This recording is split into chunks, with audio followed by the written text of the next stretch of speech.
Terbongkar si pelawak ternyata mau hancurkan negaranya sendiri demi Barat, bikin ratusan ribu warga Ukraina lengserkan si Zelensky dari Kiev.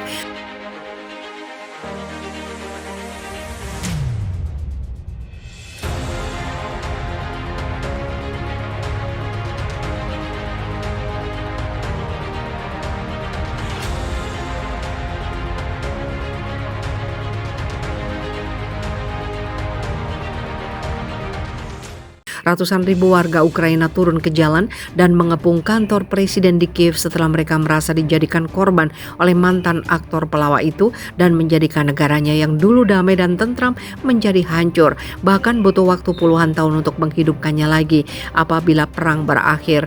Boro-boro perang berakhir, Zelensky malah makin cepat memohon bantuan senjata lebih untuk terus melawan Rusia, bahkan hingga jumlah tentaranya sudah menipis.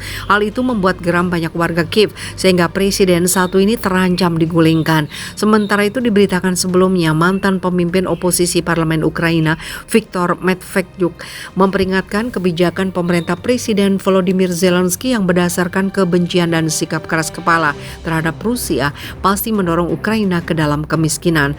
Viktor Medvedchuk yang dipaksa ke pengasingan setelah ditangkap badan penerus KGB Soviet mengklaim Kiev mendorong pendekatan yang sama di negara Eropa lainnya. Dia percaya sentimen berbahaya seperti itu bahkan dapat menyebabkan kebuntuan nuklir. Partai politik Medvedchuk adalah yang terbesar kedua sebelum dilarang tahun lalu. Sebagai bagian dari penumpasan perbedaan pendapat, Presiden Zelensky secara pribadi menargetkan Medvedchuk yang merupakan pendukung rekonsiliasi dengan Rusia. Klaim terbaru muncul dalam artikel yang diterbitkan pada hari Senin di surat kabar Rusia Izvestia, di mana Medvedchuk memberikan pandangannya tentang akar dari perselisihan yang sedang berlangsung di Ukraina. Baik Zelensky dan pendahulunya Pyotr Poroshenko telah terpilih setelah kudeta tahun 2014 di Kiev dengan platform perdamaian. Masing-masing melakukan putar balik setelah menjabat, ungkap Medvedchuk dilansir RT.com. Dia berargumen bahwa ia menunjuk pola pengkhianatan terhadap rakyat Ukraina oleh kepemimpinannya, oleh apa yang dia sebut sebagai partai perang, bermusuhan dengan Rusia, bertentangan dengan kepentingan ekonomi Ukraina.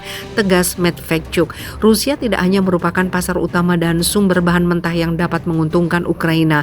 Sektor industri negara itu sebagian besar berada di timur dan orang-orang di sana yang karena alasan sejarah memiliki hubungan dengan Moskow dimusuhi oleh Kiev. Kehancuran ekonomi adalah konsekuensi yang tidak terhindarkan dari konflik, tulis politisi itu. Bukan lagi Eropa atau Barat yang mengajarkan politik Ukraina, tapi Ukraina yang mengajari Eropa bagaimana mencapai kemerosotan ekonomi dan kemiskinan dengan bantuan kebijakan kebencian dan sikap keras kepala. Jika Eropa terus mendukung kebijakan ini, mereka akan terseret ke dalam perang, kemungkinan perang nuklir. Papar dia memperingatkan. Dia menuduh negara Barat memuji pemerintah Ukraina yang sedang menjabat untuk kemenangan demi kemenangan, sementara tidak terobosan militer yang diamati, merujuk pada parade yang diberikan para jenderal di Roma kuno setelah kemenangan besar. Sementara itu partai perdamaian tidak memiliki suara baik di dalam maupun luar negeri, keluh Medvedchuk. Dia menjelaskan mereka yang membela perdamaian difitnah, diintimidasi dan ditekan atas hasutan dari Barat. Partai Perdamaian Ukraina sama sekali tidak cocok dengan demokrasi Barat. Ini dengan fasih menunjukkan bahwa sebagian besar politisi Amerika Serikat dan Eropa tidak menginginkan perdamaian apapun untuk Ukraina. Tapi ini tidak berarti bahwa orang Ukraina tidak menginginkan perdamaian, bahwa kemenangan militer Zelensky lebih penting bagi mereka daripada nyawa dan rumah mereka yang hancur, ungkapnya.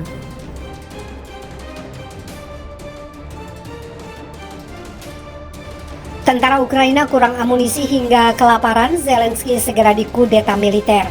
Mengenaskan, sudah jatuh tertimpa tangga. Mantan pelawak ini makin kontroversi saja karena bagaimana tidak. Setelah mengacak-acak negaranya yang sebelumnya damai, kini harus mengorbankan jutaan warganya hidup sengsara, membiarkan ratusan tentaranya kelaparan, dan habisnya amunisi hingga senjata, membuat militer Ukraina harus menghadapi Rusia dengan tangan kosong. Hal ini menciptakan kemarahan mendalam bagi militer Ukraina hingga isu kudeta pun akan terjadi dalam minggu ini untuk Zelensky. Sementara itu media Ukraina melaporkan situasi bencana Angkatan Bersenjata Ukraina. Tentara mengeluh tentang kurangnya amunisi, kerugian besar, dan daya tembak superior tentara Rusia. Dengan latar belakang ini, persatuan elit politik negara itu runtuh. Lalu bagaimana Vladimir Zelensky berusaha mempertahankan kekuasaan? Semua berawal saat Deputi Rada Verkhovna mengeluarkan mosi tidak percaya pada Komisaris Hak Asasi Manusia Lyudmila Denisova. Sebanyak 234 dari 450 deputi memilih pemecatannya. Aktivis hak asasi manusia itu dituduh membuat pernyataan yang tidak benar serta menghabiskan terlalu banyak waktu di luar negeri. Dia dituding tidak berpartisipasi dalam mengatur pertukaran tahanan dan mengkoordinasikan pekerjaan koridor kemanusiaan. Denisova bermaksud untuk mengajukan banding di pengadilan karena lembaga ombudsman itu sendiri harus independen dari pemerintah. Dia bersikeras bahwa dia hanya mengikuti perintah dari kantor presiden. Sekarang kebijakan telah berubah dan mereka ingin menyingkirkannya. Pada saat yang sama, psikolog Ukraina Elena Subndra menyarankan agar Denisova menceritakan kembali fantasinya yang sakit.